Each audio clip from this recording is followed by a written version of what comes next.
नमस्कार दोस्तों, मैं ओम बाबू शर्मा, आपका ज्योतिष मित्र ओम एस्ट्रो वर्ल्ड में आपका हार्दिक अभिनंदन करता हूं। दोस्तों, आज हम चर्चा करेंगे शनि के राशि परिवर्तन पर। शनि ग्रह अपनी त्रिकोण राशि, मूल त्रिकोण राशि कुंभ राशि से अब गोचर करने जा रहे हैं मीन राशि में। ये महापरिवर्तन 29 मार्च को होने जा रहा है। लोगों में इसको लेकर बड़ा भय और डर है और इस पर उसको लेकर तरह तरह की चर्चाएं भी हमें सुनने को मिल रही हैं। तो आइए जानते हैं क्या है शनि का राशि परिवर्तन। दोस्तों, इस समय शनि की जो गति है वो तेज है। ऐसे शनि को अतिचारी शनि कहा जाता है। शनि का स्वभाव मूलतः सने सने चलने का होता है, परंतु इस समय शनि अधिक गति से चल रहे हैं, इसलिए इनको अतिचारी शनि कहा जाता है। और इनके इस तरह इसके जो परिणाम होते हैं बहुत अच्छे देखने को नहीं मिलते हैं। दूसरा कारण क्या है कि शनि अपनी मूल त्रिकोण राशि, जो इनकी सबसे प्रिय राशि है, वहां से ये अब जा रहे हैं अपने शत्रु की राशि, गुरु की राशि मीन राशि में। तो उस वजह से भी जब हम अपने घर से किसी शत्रु के घर में हमें जाना हो तो आप जान सकते हो कि हमारी मानसिक स्थिति कैसी होगी। यही मैं अगर और आगे बढ़ के आपसे चर्चा करूं तो मीन राशि के बाद जो अगली राशि आएगी वो आएगी शनि की नीच राशि मेष राशि। मेष राशि में शनि नीच के कहे जाते हैं और तुला में शनि उच्च के होते हैं। तो जो घर उनको अच्छा नहीं लगता उसके घर में उन्हें फिर जाना है तो उसके को सोच के भी उनका मन व्यथित है। इधर शत्रु के घर में जा रहे हैं, इसको लेकर भी व्यथित है। तो जब कोई व्यक्ति मानसिक रूप से परेशान होता है, व्यथित होता है, तो जाहिर सी बात है उसका संतुलन बिगड़ जाता है। तो ऐसी स्थिति में हमको उसके परिणाम की हम या उसके व्यवहार से हम क्या उम्मीद लगाते हैं, इस कारण से शनि को लेकर लोगों में कई तरह के अलग अलग भय व्याप्त है। तो मैं आपको पहले तो यही बताना चाहूंगा कि शनि जब गुरु की राशि मीन राशि में जाते हैं तो बेसिकली इनको हम कोदंड शनि बोलते हैं। हमें कोदंड जो शब्द बना है वो जो साधु लाठी लेकर चलते हैं, दंड लेकर चलते हैं, बेसिकली उससे बना हुआ है। और हम अपने बॉडी में इसको मेरुदंड से भी जोड़ते हैं। तो कोदंडी शनि मीन राशि में जब गोचर करते हैं तो उनको कहा जाता है। तो ऐसे स्वरूप को बेसिकली बहुत क्रूर या कठोर नहीं कहा जाता। ऐसे जब वो मीन राशि में पहुंच जाएंगे तो वो लोगों को अधिक परेशान नहीं करेंगे। लेकिन जैसा मैंने आपको पहले बताया कि वो अपनी खुद के घर से दूसरे के घर में जा रहे हैं, वो भी शत्रु के घर में जा रहे हैं, तो थोड़े से असहज रहते हैं। इसकी वजह से लोगों को अच्छे परिणाम की उम्मीद उनसे नहीं रहती। तो ये तो बात हो गई आपको शनि के गोचर की। अब ये क्या करेंगे, शनि अपना नक्षत्र परिवर्तन भी करेंगे और साथ साथ जो है जब ये मीन राशि में जाएंगे तो मीन राशि जो है हमारी कुंडली के 12वां घर होता है या खर्चे का घर हाउस होता है। तो ऐसी स्थिति में लोगों के एक्सपेंडिचर्स बढ़ा देगा, एक्सपेंडिचर्स बढ़ जाएंगे, खर्चे बढ़ जाएंगे। अच्छा, साथ ही साथ क्या है कि शनि ग्रह पुरस्कार का भी घर होता है। तो जब शनि की दृष्टि जिन भावों पर पड़ती है वहां कहीं अगर अवरोध पैदा करता है तो जिस घर में बैठता है उससे रिलेटेड चीजों को वो बढ़ाता है और पुरस्कार देता है। परंतु वहीं ज्योतिष का एक सूत्र और है, वो सूत्र को हम कहते हैं कारक भाव नासा। माने जो ग्रह जिस भाव का कारक होता है उस भाव का नाश करता है। तो शनि 6, 8, 12 के कारक माने जाते हैं और इनमें जब जाते हैं तो उस भाव में वो लॉस करते हैं, ऐसा माना जाता है। अब ऐसी स्थिति में क्या करना चाहिए, इनके उपाय क्या है, इसकी रेमेडी क्या है कि हम इस तकलीफ से बच सकें। तो इसके लिए हमें, जैसे मीन राशि है वो जल तत्व की राशि है ना, और शनि है वायु तत्व के। तो ऐसे समय में हम इसकी जो उपचार करते हैं वो तेल से करते हैं। तो हमें और दूसरा 12वीं जो राशि है वो किसकी राशि है? पैरों की। 12वां घर पैरों का घर है, तो पैरों पर तेल की मालिश, हमें स्वयं के पैरों पर भी तेल की मालिश करना चाहिए और शनि को भी तेल चढ़ाना चाहिए, उससे ये शांत होते हैं शनि। अच्छा, इसके साथ साथ हनुमान जी को भी ये काफी मानते हैं, हनुमान जी से भी इनकी अच्छी बनती है, इसलिए हमें हनुमान जी की भी आराधना करना चाहिए। साथ ही साथ गीता ज्ञान से भी काफी राहत शनि देते हैं, तो हमें गीता पाठ करने से भी शनि राहत देते हैं। इसके अलावा रुद्राक्ष धारण कर सकते हैं, शिव जी की आराधना कर सकते हैं, तो 7 मुखी रुद्राक्ष है, 14 मुखी रुद्राक्ष है, आपका 17 मुखी रुद्राक्ष है, ये 3 प्रकार के रुद्राक्ष हैं, इनको हम धारण करके शनि को के वेग को शांत कर सकते हैं। 7 मुखी रुद्राक्ष बेसिकली अकेले नहीं पहनना चाहिए, ऐसा मेरा मानना है। 7 मुखी रुद्राक्ष के साथ 10 मुखी रुद्राक्ष भी हमको धारण करना चाहिए, क्योंकि 7 मुखी रुद्राक्ष लक्ष्मी जी का रुद्राक्ष होता है और 10 मुखी होता है वो विष्णु भगवान का होता है। तो विष्णु भगवान और लक्ष्मी जी का संयोग करके हम कोई उपचार करते हैं, तो उस जोड़े के साथ हमें काफी फायदा मिलता है। तो ये तो हो गई सामान्य चर्चा, शनि जब आएंगे तो किस तरह के प्रभाव इसमें रहेंगे। ये लोगों के स्थान परिवर्तन करवाएंगे, लोगों के कार्यों में परिवर्तन करवाएंगे और लोगों का धन में व्यय करवाएंगे। ये सारी चीजें शनि की ये 2025 में तो होगी। 26 जैसे आएगा थोड़ा शांति होगी और 27 कुल मिला के ये 2.5 वर्ष के लिए आते हैं एक राशि में, तो 2.5 वर्ष तक का जो कार्यक्रम है वो ऐसे ही चलने वाला है। तो पर्टिकुलर व्यक्तिगत रूप से किस राशि को या किस लग्न को क्या लाभ और हानि होगी, एक ब्रीफ चर्चा हम उस पर भी करते हैं। तो सबसे पहली हमारी जो राशि है वो राशि है मेष राशि। तो मेष राशि का 7.5 शुरू हो रहा है, तो 7.5 जब शुरू होता है तो परेशानी प्रारंभ हो जाती है। और वैसे भी मेष राशि शनि की नीच राशि है और शनि उसको बहुत अधिक पसंद नहीं करते, ये मंगल की राशि है और मेष राशि वालों के लिए ये समय थोड़ा सा तकलीफदेह होगा, क्योंकि 7.5 का दौर शुरू हो रहा है, भाग्य में रुकावट लाता है। ऐसी स्थिति में हमको गुरु आश्रम में जाकर या मंदिर में जाकर थोड़ा अध्यात्म से जुड़े रहना चाहिए, तो हमको इस संकट से निजात मिल जाती है। अच्छा, एक और वजह क्या है कि जो मेष के राशि पर जो शनि है वो 12वें घर से गोचर कर रहे हैं। 12वां घर खर्चे का घर होता है, रोग का घर होता है, मोक्ष का भी घर होता है, तो इस कारण से मेष वालों को थोड़ा सा इसमें सावधानी बरतना चाहिए। दूसरी राशि आती है हमारी वृषभ राशि। वृषभ राशि में शनि 11वें घर से गोचर कर रहे होते हैं। 11वें घर से जब गोचर कर रहे होते हैं तो शनि का जो संबंध बनता है कि केंद्र का संबंध बनता है, माने मीन राशि कहाँ जाके पड़ेगी, लग्न में। मैं आपको चार्ट दिखाता हूँ, देखिए जैसे ये चार्ट है मेरे पास, अभी ये छोटा ही बोर्ड आपको दिखा रहा हूँ, शायद आप देख पा रहे हो, ये देखिए। तो जैसे मान लीजिए यहाँ आपकी मीन राशि आती है, सॉरी शनि मीन में गोचर करते हैं, तो हम वृषभ की बात कर रहे हैं। तो वृषभ जब होगा तो वृषभ कौन सा है, 2 है, ये 2 यहाँ लग्न में आ जाएगा, तो यहाँ से गिरेंगे, यहाँ से अब जब गिरेंगे, यहाँ से जो इनकी जो राशि होगी आपकी, तो 2 जब यहाँ होगा तो मीन कहाँ होगा आपका, यहाँ आ जाएगा, है ना। तो इस प्रकार से जो है इनका जो घर आ जाएगा, जो केंद्र का स्थान पड़ जाएगा, क्योंकि शनि का जो गोचर होगा वो 11वें भाव से होगा, है ना। तो देखिए ये 11वां भाव है, लाभ का भाव है। अभी कुंभ में है, शनि किस में आ रहे हैं, मीन में आ रहे हैं।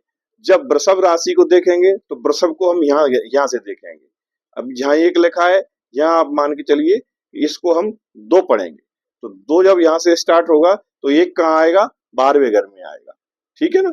और 12 की राशि कहाँ आएगी, 12 आएगी 11वें घर में। 11वां घर लाभ का घर है और लाभ के घर में जब ये बैठेंगे तो जाहिर सी बात है आपकी इच्छा पूर्ति कराएंगे, आपको विदेश यात्रा कराएंगे, बड़े भाई से आपको फायदा कराएंगे और दूसरा, इनका जो संबंध बनता है लाभ भाव से, 11वें भाव से, तो वो हमको काफी बेनिफिट्स देते हैं। दूसरा, अगर मान लो हम कोई फैक्ट्री लगाना चाहते हैं, हम कोई लोहे का काम करना चाहते हैं, हम रियल एस्टेट का कोई काम करना चाहते हैं, तो वृषभ राशि वालों को ये बेनिफिट देते हैं। कुल मिलाकर कहने का आशा मेरा ये है कि वृषभ राशि की बल्ले बल्ले है इस शनि की गोचर में।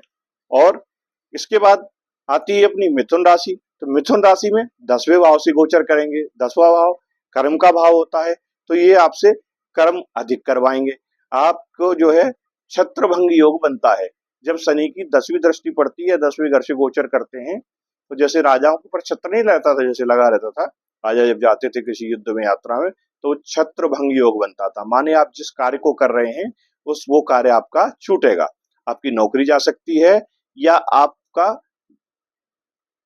नौकरी बदल सकती है, आप व्यापार कर सकते हैं। कुल मिला के आपका जो कर्म क्षेत्र है उसमें परिवर्तन के योग बनते हैं। अच्छा, इसके साथ क्या है,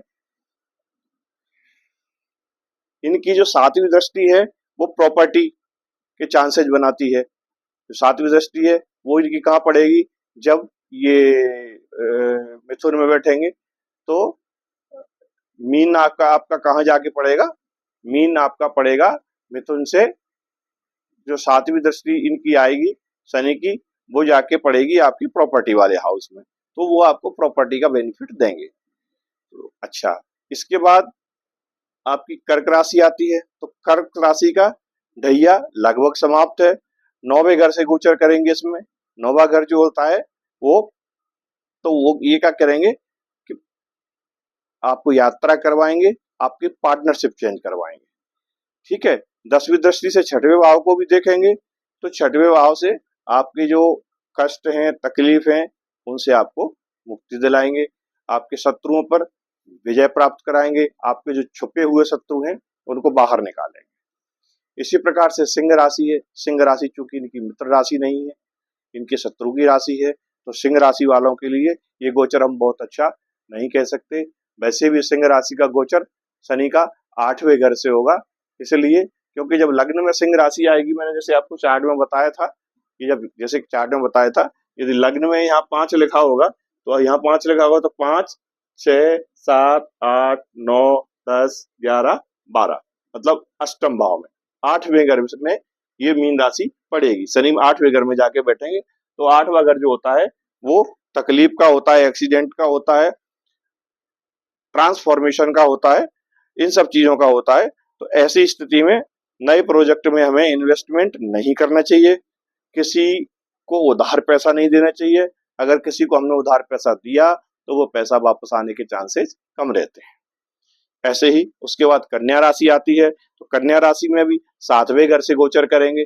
7वां घर जो हमारा होता है वो हमारे लाइफ पार्टनर का घर होता है, हमारे बिजनेस का हाउस होता है। तो ऐसी स्थिति में ये केंद्र स्थान से चूंकि गोचर करेंगे, केंद्र का संबंध जब बनता है तो थोड़ा सा बेनिफिशियल शनि हमारे साथ रहते हैं। ठीक है, अच्छा, इसमें गुरु की भी दृष्टि आ रही है इन पर, तो गुरु और शनि दोनों मिलाकर इसको मैनेज कर देंगे, तो ओवरऑल कन्या के लिए भी ये जो गोचर है वो ठीक होगा। और फिर भी मेरी एक सलाह है कि इसमें किसी से ज्यादा उधार ना लें, बाजार से ज्यादा कर्ज लेकर किसी व्यापार में न लगाएं, क्योंकि ओवरऑल जो परिवर्तन का योग है ये तो हर राशि के साथ होने वाला है, क्योंकि शनि और मंगल ये दो ऐसे ग्रह हैं, ये ट्रांसफॉर्मेशन कराते ही कराते हैं। ठीक है, अच्छा, इसके बाद आती है तुला राशि। तो तुला राशि का जो गोचर है वो 6वें घर से है शनि का, है ना। इसमें मीन राशि कहाँ पड़ेगी, तुला राशि लग्न राशि वालों के लिए मीन राशि पड़ेगी 6वें घर में। तो 6वां घर रोग रिपू ऋण का घर होता है, कंपटीशन का होता है, प्रतिस्पर्धा का होता है। तो ऐसी स्थिति में तुला के लिए ये बेनिफिशियल है। थोड़ा सा पैसा खर्च कराएंगे लेकिन पैसा बढ़ाएंगे भी। पैसा बढ़ाएंगे, आप अगर कोई सरकारी टेंडर भर रहे हो, कोई ऐसा काम कर रहे हो, तो उसमें आपको सफलता देंगे, है ना। प्रॉपर्टी का अगर कोई आपका पुराना विवाद चल रहा है तो ये प्रॉपर्टी के विवाद को खत्म करा देंगे। इसके बाद आती है वृश्चिक राशि, 8वीं राशि। वृश्चिक राशि का जो 7.5 सा ये लोग का जो ढैया का जो चल रहा था, वो ढैया इनकी समाप्त हो गई। इसमें 5वें घर से शनि गोचर करते हैं। 5वें घर में बेसिकली सिंह राशि पड़ती है। शनि 5वें घर में बहुत अच्छे परिणाम नहीं देते हैं, लेकिन फिर भी इसमें आपके नौकरी में चेंजेज आएंगे, आपके प्रमोशन मिल सकते हैं, आपको नए पद की प्राप्ति हो सकती है। इसके बाद बात आती है धनु राशि। धनु राशि जो होती है वो भाग्य राशि बोलते हैं, 9th हाउस उनको दिया हुआ है, गुरु की राशि है, ठीक है। इसमें शनि चौथे घर से गोचर करेंगे, तो चौथे घर में जब गोचर करेंगे तो सेहत को खराब कर सकते हैं, मेहनत अधिक करवाएंगे, काम में आपकी रगड़ाई अधिक करवाएंगे, ठीक है। और आप इसमें आपको मेहनत अधिक करना पड़ेगी, बट रिजल्ट उतने नहीं आएंगे। इसलिए मेरी ये सलाह है कि इसमें जल्दबाजी ना करें, कोई नया प्रोजेक्ट चालू ना करें। अगर कोई इन्वेस्टमेंट करना चाहते हैं तो उस इन्वेस्टमेंट को थोड़े पैसे के साथ किसी नए व्यापार में करें, अदरवाइज कुछ समय के लिए इंतजार करें और मई या जून में जाकर आप इस कार्य को कर सकते हैं। देन मकर राशि। मकर राशि का 7.5 समाप्त हुआ। नो डाउट मकर राशि के लिए बहुत राहत का समय है, बहुत बेनिफिट है मकर राशि के लिए। ये अपना नया काम चालू कर सकते हैं। इसमें तीसरे घर से गोचर शनि करेंगे। 3rd हाउस जो होता है, मैं एक बार फिर आपको बताता हूँ कि अगर मेरा कंसेप्ट आपको क्लियर ना हो रहा हो, तीसरा घर से करेंगे माने ये है, ये क्या लिखा है 1, तो अगर हम मकर राशि का देख रहे हैं तो 1 की जगह इसको पढ़ेंगे 10, तो 10, 11, 12, पहला घर, दूसरा घर, तीसरा घर, तो मीन राशि कहाँ आएगी आपकी, यहाँ 10 लिखा होगा तो 10, 11, 12 यानी तीसरे घर में। तो तीसरे घर में मीन राशि आएगी, इसका मतलब ये पराक्रम का हाउस है, मल्टीमीडिया का हाउस है, पत्रकारिता का हाउस है। यहाँ से शनि हमको इन सब क्षेत्रों में बेनिफिट देंगे। शनि का अपना खुद का पसंदीदा घर है, यहाँ शनि अच्छे परिणाम देते हैं। तो इसलिए मकर राशि वालों के लिए ये जो साल रहने वाला है, 2.5 साल, ये स्वर्णिम काल है। इसमें जो इन्होंने तकलीफें झेली हैं पिछले 2.5 साल में या 7.5 साल में, जितने कष्ट इन्होंने सहे हैं वो सब की भरपाई ये 2.5 साल शनि के हो जाएंगे, ठीक है। अच्छा, इसमें एस्ट्रोलॉजी अगर कोई है तो उनके नए काम चालू हो जाएंगे, उनको ख्याति मिल जाएगी। कोई वकील है वो प्रमोट हो सकते हैं, उनकी इनकम बढ़ सकती है, वो मजिस्ट्रेट में प्रमोट हो सकते हैं। पत्रकार हैं, उनका अपना नया चैनल चल सकता है, उनको नई कोई अपॉर्चुनिटी मिल सकती है। तो ये सब चीजें मकर वालों के साथ होंगी। उसके बाद आता है कुंभ। तो कुंभ में क्या है कि अंतिम ढैया की शुरुआत हो गई है। अंतिम ढैया मतलब पैरों पे आ जाता है, तो तकलीफें तो कम होंगी पर पूरी तरह से नहीं होंगी। इसमें थोड़ा सा कामों में रुकावट आएगी। हालांकि जो कुंभ का जो गोचर है वो उसका 2nd हाउस से होगा शनि का, तो 2nd हाउस से जो गोचर होता है वो मन में भय पैदा करता है, प्लेस चेंज के चांसेस बनाता है। आपका हो सकता है घर चेंज हो जाए, आपका जॉब चेंज हो जाए, आपके ससुराल में इशू आ सकता है, ससुराल वाले आपसे पैसा उधार ले सकते हैं जो कि आपको फिर मिलना नहीं है। तो इन सब चीजों को आपको ध्यान रखना है कि ऐसी स्थिति से हमको बचना है। अच्छा, अब आती है लास्ट अंतिम राशि, 12वीं राशि मीन राशि। मैं बहुत शॉर्ट में आपको कर रहा हूँ, मैं ज्यादा लंबा समय नहीं खींच रहा, जिससे कि ब्रीफ एक आपको आइडिया दे दूं। उसके बाद हर राशि का मैं अलग अलग वीडियो बनाऊंगा जिसमें विस्तृत रूप से आपको हर राशि की जानकारी दूंगा। तो इसमें जो है मीन राशि में जब जाएंगे तो ये आपका 7.5 का जो है दूसरा चरण आ जाएगा। इसमें मन में दुविधा रहती है, तो उसे रोग बेकार होते हैं, रोगों पे पैसा खर्च करवाता है, अन्य ऐसे कामों में पैसा खर्च करवाता है, शत्रुभंग योग बनता है यहाँ। तो यहाँ आपको व्यापार में लॉस होगा, ट्रांसफर होगा, और अगर जॉब कर रहे हैं तो जॉब भी आपकी जा सकती है, आपको दूसरी जॉब पकड़ना सकती है। मेरा यहाँ आप लोगों को ये सलाह है कि जब तक कोई दूसरा ऑफर लेटर आपको ना मिल जाए, आप ऐसी गलती भूल कर भी ना करें, आप पहले जॉब को कतई ना छोड़ें। तो ये है शनि का बेसिकली मीन राशि में गोचर करना और शनि का अतिचारी हालत में इस समय चलना। तो आपको शुरू में वीडियो में इसके उपाय बताए, वो उपाय करते रहना है। फिर भी एक मूल मंत्र दे रहा हूँ कि आपको धर्म के साथ जुड़े रहना है, दान पुण्य करते रहना है, गरीबों की सेवा करते रहना है, अपने माँ बाप की सेवा करते रहिए, गौ माता की सेवा करते रहिए। मेरा आपसे यही कह के अपने शब्दों को विराम दूंगा। धन्यवाद दोस्तों।